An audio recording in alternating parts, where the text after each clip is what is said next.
একটা কিতাব পড়েছি, উদ্দীপনামূলক ঘটনা বলি। মক্কা থেকে ছাপা একটা কিতাব। ওই কিতাবে উদ্দেশ্য নসিহত প্রদান করা, নসিহতমূলক কিছু ঘটনা ওখানে আছে। এক জঙ্গলে বাঘ থাকতো, জঙ্গলের পাশে এক রাখাল গরু চড়াইতো।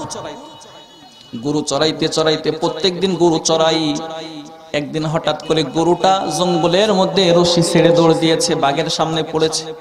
বলেন তো বাঘ যদি গরু দেখে তাহলে কি আক্রমণ করবে কিনা? বাঘ যখন গরুর উপর আক্রমণ করেছে, গরু এবার দৌড় দিয়েছে। দৌড় দেওয়ার পরে জঙ্গলের পাশে কর্দমাক্ত একটা গর্ত ছিল, সেখানে লাফ দিয়ে পড়ে গেছে। বাঘও লাফ দিছে, গরুর ওপারে লাফ দিয়ে পড়ে গেছে। তো বাঘ এবার হাসতেছে, বলছে এবার তোরে আমি কাছে পাইছি। কিন্তু যতই কাদা মেলে গরুর পাশে যায়, তত কাদার নিচে দাপতেছে, পুততেছে। গরু হাসতেছে, কয় যতই নড়াচড়া করো তুমি পুতবা। বাঘ বলতেছে তুমি এত লাফাও কেন, তুমি তো পুততেছো। আমি পুততেছি, আমার কোনো সমস্যা নাই। কেন? আমার একটা মালিকের সঙ্গে আমার একটা সম্পর্ক আছে, আমার একজন মালিক আছে। সন্ধ্যাবেলা যখন হয়ে যাবে, আমার মালিক যখন আমাকে খোঁজার জঙ্গলের মধ্যে আসবে, জঙ্গলের মধ্যে যখন পাবেন, আমি তখন মালিককে ডাক দেব হাম্বা হাম্বা করি। আমার মালিক তখন এখানে আসবে, আসার পরে আমার গাড় থেকে সমস্ত কাদাগুলো ধোয়ায় পুছায় বাড়িতে নিয়ে যাবে। আর আমি যদি বলি আমি এই কাদার মধ্যে পড়েছি এই বাঘের কারণে, তাহলে আমার মালিক তোমারে খুসায়া খুসায়া ওই কাদার মধ্যে পুঁতে ফেলবে, তোমার খোঁজও নেওয়ার মতো কেউ থাকবে না। আল্লামা আব্দুল হাফিজ বলেন, ঠিক যারা আল্লাহর সঙ্গে সম্পর্ক করবে, মালিকের রশি গলায় লাগাইবে, যখন গুনার কাদার মধ্যে পড়ে যাবে শয়তানের কারণে, তখন ডাক দিয়ে বলবে মালিক রে, আমি গুনার কাদার মধ্যে পড়ে গেছি, মেহেরবানি করে আমাকে এখানে উঠায় নাও, শয়তানের হাত থেকে আমারে রক্ষা করো। আব্দুল হাফিজ দামাত বারাকাতুহুম বলেন, তখন আল্লাহ পাক রব্বুল আলামিন ওই বান্দাকে গুনাহগুলো মুছায়া তার আপন মাহবুব বান্দা বানায় দিবেন। জোরে বলেন সুবহানাল্লাহ। যুতু মেরা তু সব মেরা, ফলক মেরা জমি মেরি, अगर एक तू नहीं मेरा तू कोई शाई नहीं मेरी। ও বান্দা, যদি আল্লাহর সঙ্গে আমার সম্পর্ক হয়ে যায়, দুনিয়ার আমার কাছে কিছু যদি নাও থাকে, আমি সব কিছু মালিক হয়ে গেছি। জোরে বলেন ঠিক কিনা? আল্লাহর সঙ্গে সম্পর্ক নাই, আমি গাড়ির মালিক, বাড়ির মালিক। ও মুসলমান, কিছু না চক্ষু বন্ধ হয়ে গেলে সব লোকের হয়ে যাবে, পরের হয়ে যাবে। এই জন্য শাহ ওলিউল্লাহ দেহলভী রহমতুল্লাহি আলাইহি, লোকেরা তাকে শাহ বলতো। শাহ মানে বাদশা। শাহ মানে কি বলে?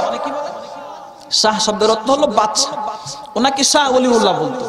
আপনাকে শাহ ওলিউল্লাহ বলে কারণটা কি? আপনার কাছে তো কোনো টাকা পয়সা নাই, আপনাকে বাদশা বলে কেন? তখন শাহ ওলিউল্লাহ দেহলভী রহমতুল্লাহি আলাইহি বলেছেন, আমি নিজের ব্যাপারে কল্যাণকামী। মুসলমান ইমানদার ভাইরা রে আমার, শাহ ওলিউল্লাহ উত্তর দেয়, যদি আমার কাছে টাকা নাই, কোনো টাকার কড়ি, কিন্তু সব কিছুর মালিক যিনি, তাকে আমি আমার বক্ষের মধ্যে ধারণ করি, এই জন্য মানুষেরা আমাকে শাহ বলে। জোরে বলেন সুবহানাল্লাহ। তাহলে সবচেয়ে কল্যাণ হলো নিজের ব্যাপারে কল্যাণ কামনা করা। সেটা কির মাধ্যমে? মালিকের সঙ্গে সম্পর্কের মাধ্যমে। কি বলেন, কথা ঠিক না? আর একটা কল্যাণ হলো মানুষ নিজের কল্যাণ কামনা করে আর এক ভাইয়ের ব্যাপারেও কল্যাণ চেতে হবে। এমন নয় নিজে সুখে শান্তিতে থাকবো, আর একজন ভাই থাকবে না, তার কল্যাণ কামনা করলাম না, বরং হিংসায় তাকে শেষ করে দিলাম। আমি একটা দল মানতেছি, আর এক দলকে আমি ডুবায়া পচায়া নষ্ট করব। এটা ইসলাম কখনো সমর্থন দেয় না, দিবেও না। কথা বলেন ঠিক না? মুসলমান ভাইরারে আমার, এই জন্য কল্যাণকামী হতে হবে। সিরাতের কিতাবের মধ্যে আসছে, তদানীন্তন সময়ে বাগদাদ শহরটা এলেম ও আমলের একটা মার্কাজ ছিল। মুসলমানদের বড় রাজধানী ছিল বাগদাদ শহর। মুসলমান যেখানেই যায়, আল্লাহ পাক রব্বুল আলামিন তাদের আদর্শ দ্বারা সমস্ত এলাকায় জয়দান করেন। জোরে বলেন সুবহানাল্লাহ। ইহুদিদের নারা লাগছে যে মুসলমানদের চারিদিকে জয় জয়কর অবস্থা, কারণটা কি, এর হেতু কি বের করার দরকার। এই জন্য ইহুদিদের একজন গুপ্তচর বাগদাদ শহর বিচরণ করবে, তাদের রহস্য উদ্ঘাটন করে বের করবে, সেখানে আঘাত করবে, মুসলমানদেরকে ডিভাইডেড করার জন্য, তাদেরকে ক্ষতি করার জন্য সেখানে আঘাত করবে। এই জন্য ইহুদিরা একজন বিচক্ষণ মানুষকে, সবচেয়ে বিচক্ষণ মানুষকে বাগদাদ শহরে পাঠিয়ে দিয়েছেন। মুসলমান ভাইরা রে আমার, মুসলমানদের লেবাস পোশাকে ইহুদি বাগদাদ শহরের মধ্যে যখন প্রবেশ করে তখন রাত হয়ে যায়। বাগদাদ শহরে যখন রাত হয়ে যায়, ইহুদি চিন্তা করলো আমার তো এখানে থাকা লাগবে, কিন্তু আমার তো পোশাক নাই, আমার তো পাটি নাই, আমার তো সামানা নাই।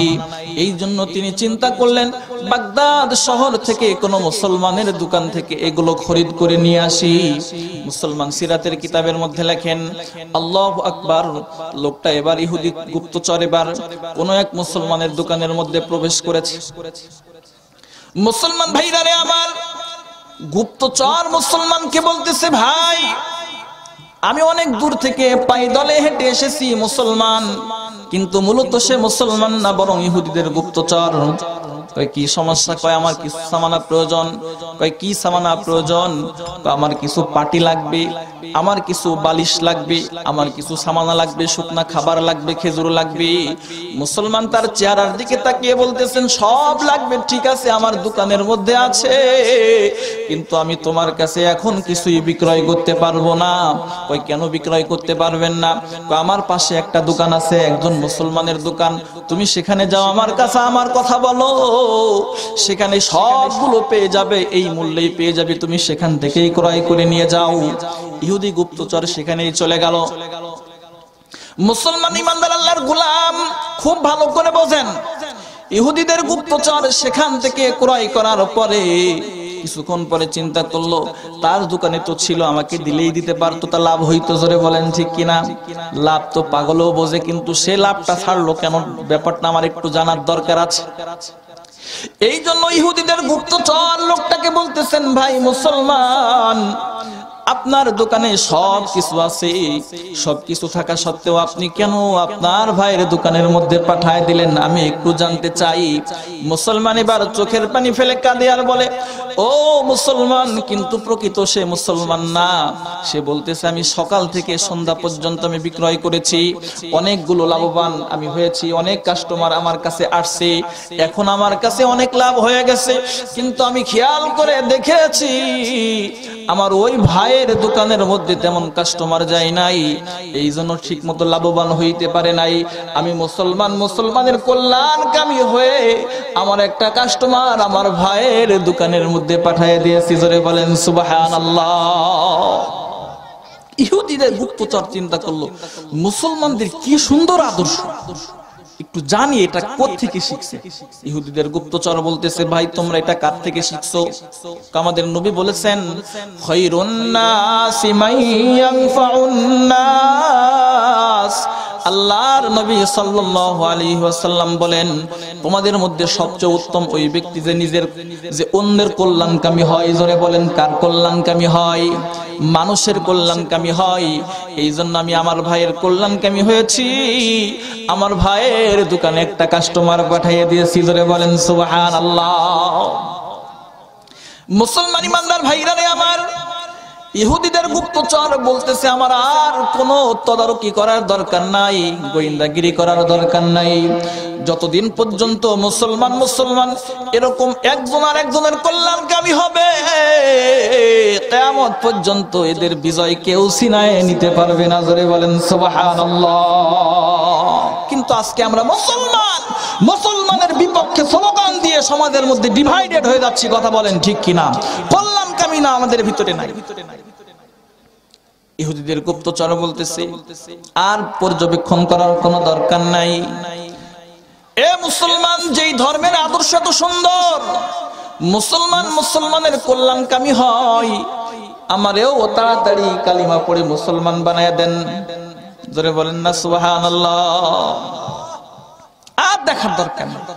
ওই বাগদাদ শহরের সামান্য একজন দোকানদার, তার ভিতরে যদি মুসলমান মুসলমানের এত কল্যাণকামিতা থাকে, সেই জাতি কখনো পরাজয়ের মালা বরণ করতে পারে না। আজকে আমাদের এই পরাজয় অধঃপতনের মূল কারণ কিন্তু একজন আরেকজনের পিছনে লাগা। কথা বলেন ঠিক কিনা? এই জন্য আমরা সামাজিক ভ্রাতৃত্ব বন্ধন বজায় রেখে একজন আরেকজনের কল্যাণে কাজ করব, এটাই সবচেয়ে বড় সওয়াবের কাজ।